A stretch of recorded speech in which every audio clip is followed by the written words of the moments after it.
أعوذ بالله من الشيطان الرجيم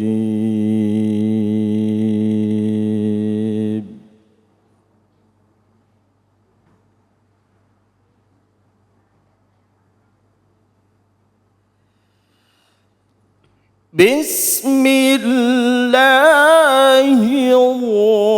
الرحمن الرحيم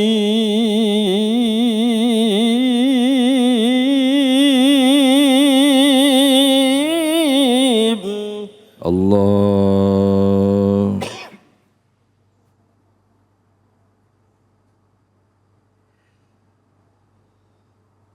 ووصينا الإنسان بوالديه حملته أمه عهنا على وهن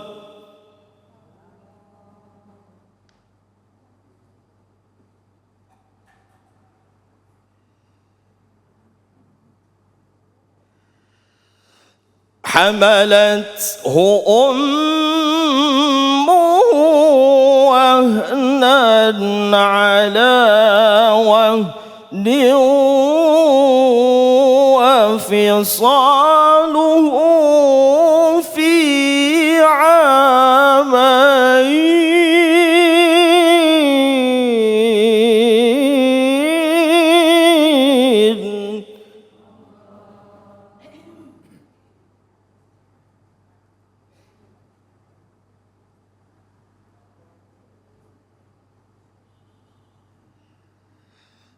وفصاله في عامين أن اشكر لي ولوالديك إلي المصير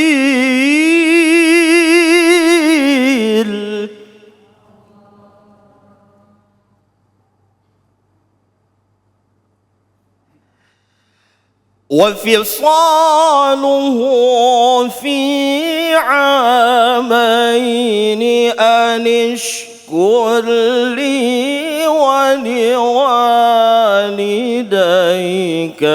إلي المصير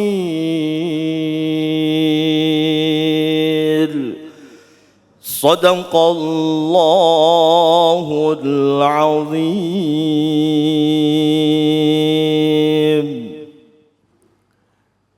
Dengan menyebut nama Allah yang Maha Pengasih lagi Maha Penyayang, dan kami perintahkan kepada manusia agar berbuat baik kepada kedua orang tuanya. Ibunya telah mengandungnya dalam keadaan lemah dan bertambah-tambah, dan menyapihnya dalam usia 2 tahun.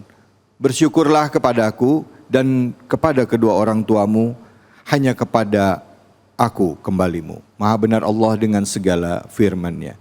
Apa yang sama-sama tadi kita simak adalah pembacaan ayat suci Al-Quran Surah Luqman ayat ke-14. Dan saya tadi sudah membacakan tafsirnya, dan tadi pembacaan Al-Qurannya dibacakan dengan merdu sekali oleh Ustadz kita Al-Mukarram Ustadz Lutfi Hidayat. Nah, untuk itu langsung kita simak kajian tafsirnya bersama dengan guru kita Kiai Haji Muhai Atali. Silakan Ustadz Fadol. Bismillahirrahmanirrahim. Assalamualaikum warahmatullahi wabarakatuh. Waalaikumsalam warahmatullahi wabarakatuh. Alhamdulillah alladzi anzala as-sakinata fi qulubil mu'minina liyazdadu imanan ma'a imanihim. Asyhadu an la ilaha illallah wa asyhadu anna Muhammadar Rasulullah. Allahumma shalli ala sayyidina Muhammad wa ala ali sayyidina Muhammad, amma ba'du. Ayatnya sudah kita dengarkan, kemudian peristiwanya sudah sama-sama kita saksikan. Disebutkan tadi dalam Al-Quran wawasoina, ai tegasnya laqad amarna. Allah telah memberi perintah. Al-amru huwa, ya, al-amru minal a'la ilal adna. Perintah adalah permintaan. Tolabul a'la ilal adna, permintaan dari atas ke bawah. Wa du'a'u thalabul adna ilal a'la. Sementara doa permintaan dari bawah ke atas. Nah, artinya kalau sudah perintah tidak boleh lagi ada tawar menawar. Allah memerintahkan manusia untuk berbuat baik. Kalau kita kan sering membahasakannya dengan membalas. Sebenarnya nggak pernah bisa kita membalas tuh kebaikan orang tua. Mau setinggi gunung harta kita, sedalam lautan, seluas samudra, nggak akan bisa membalas apa yang sudah dilakukan oleh orang tua kepada kita. Maka perintahnya adalah berbuat baik. Berbuat baik. Ya. Dari hal terkecil sampai terbesar. Kenapa? Karena ada 3 hal yang tidak dimiliki oleh ayah atau laki-laki. Khususnya adalah ibu. Tadi sudah disebutkan tuh. Ya, umuk. Bapak, ibu. Ah, iya. Bapak. Langsung protes begitu, iya. bapak. Lu bapak, Wah, ibu. bapak. Saya tanya lagi nih. Umuk, ibumu. Umuk, ibumu. Umuk, ibumu. Baru abuk, apa? bapakmu. Berapa ibunya, Pak? 3. Berapa bapaknya? 1. Tuh, Pak, 3. Bapak senyumnya lebar banget langsung. Soalnya ibunya ada di sini juga. Nah, jadi ibu, kenapa sampai disebutkan 3 kali tadi? Mengandung, melahirkan, menyusui. Wa fisaluhu fi amain, menyusui sampai 2 tahun. Dan ini berat, belum dari mengandungnya. Mengandung sebulan, 2 bulan, 3 bulan, apa belum lagi ngidamnya. Saya tanya ibu, kenapa perempuan kalau lagi hamil ngidam?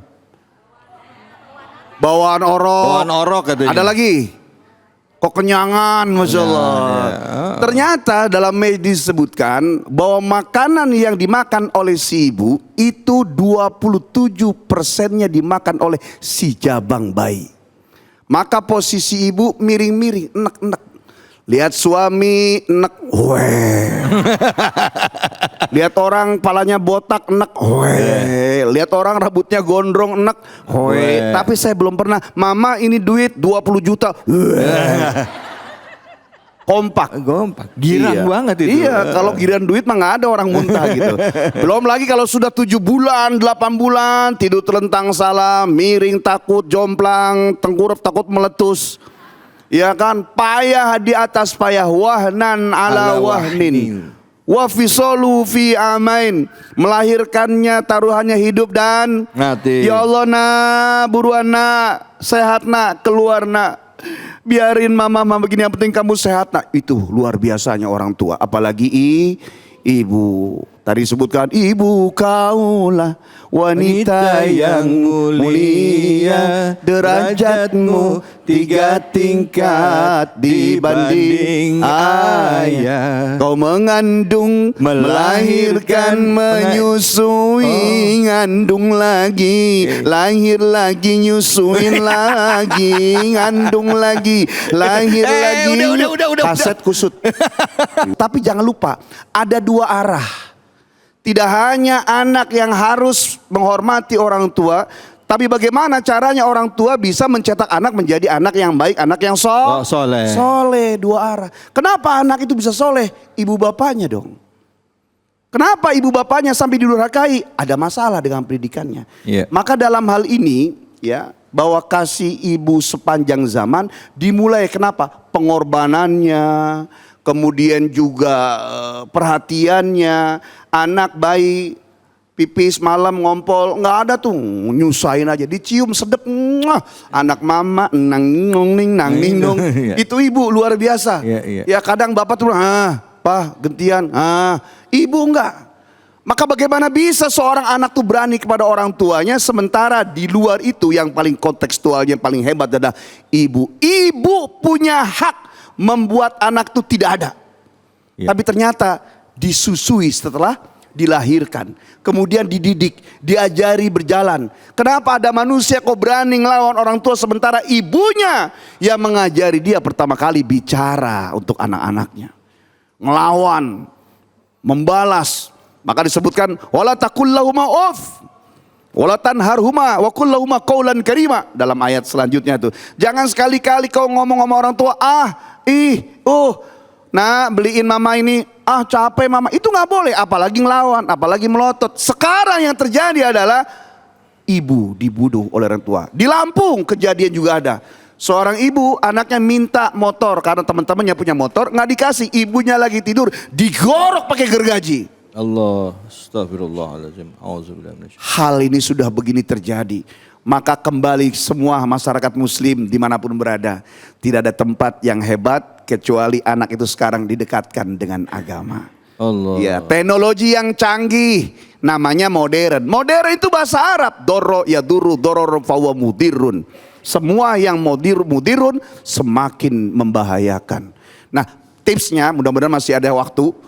Bagaimana caranya mendidik anak supaya kita tahu bagaimana didikan anak? Kita harus tahu juga umur-umur itu pengaruh. Anak umur 1 tahun, 2 tahun namanya sobi. Anak umur 3 tahun sampai 5 tahun namanya tiflun. Makanya rodotul tiflun, rodotul atfal. Umur 6 tahun, 7 tahun namanya gilmun. Umur 7, 8 tahun namanya amrodun. Udah mulai tahu mana yang enak, mana enggak. Ya, umur 9 tahun namanya mumayizun. Udah mulai tahu mana yang baik, mana yang buruk. Umur 10 sampai 15 tahun namanya baligun. Udah mulai tahu mana halal, mana haram. Umur 15 sampai 19 namanya fata. Ini pencarian jati diri anak remaja, mau dibentuk jadi warna apa, disitulah umurnya. 19 sampai 40 namanya zakarun, dewasa. Ada 2 peristiwa hebat di situ. Ya, umur 25 Allah sempurnakan akal, umur 40 Allah sempurnakan hati. Umur 40 sampai 55 namanya syekhun, orang tua. Umur 55 sampai seterusnya namanya syekhul haram, tua renta. Ada di umur berapa ibu bapak?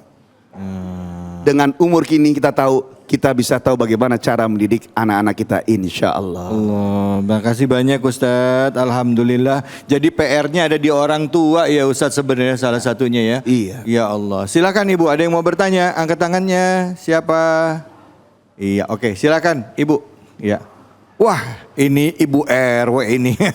Assalamualaikum warahmatullahi wabarakatuh. Waalaikumsalam. Waalaikumsalam. Nama saya Ibu Nuriani.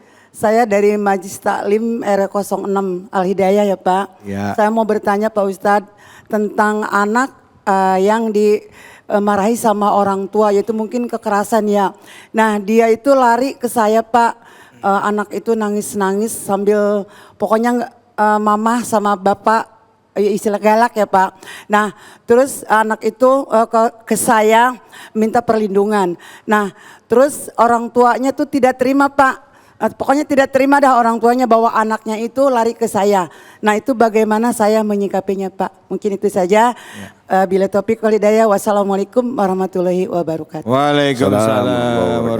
Benar. Ini sebenarnya dijawabnya oleh 2 level orang paham mengerti ilmu agama sama kewargaan gitu kan. Karena memang kalau secara agama sudah jelas lah. Jadi ketika ada seorang ayah atau ibu memarahi anak kemudian kabur ke tempat lain dan curhat, ya ini kan masalahnya 2, dari dimensi anak, dimensi orang tua. Ya tinggal sebenarnya banyak introspeksi lah bahwa ketika anak dimarahi, kenapa dia sampai pergi?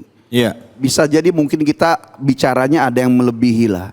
Ya, saya termasuk adalah orang yang, ini cerita boleh nggak apa-apa ya? Boleh. Ya, jadi kecil saya kenyang. Maaf, ini Ustadz bicara sekarang untuk yang ini dalam dimensi sebagai orang tua ya? Ya, sebagai orang tua, ya. Sebagai orang tua. Saya waktu kecil orang tua itu bagaimanapun galaknya, kita nggak curhat keluar. Karena apa? Tidak ada kalimat yang kasar keluar.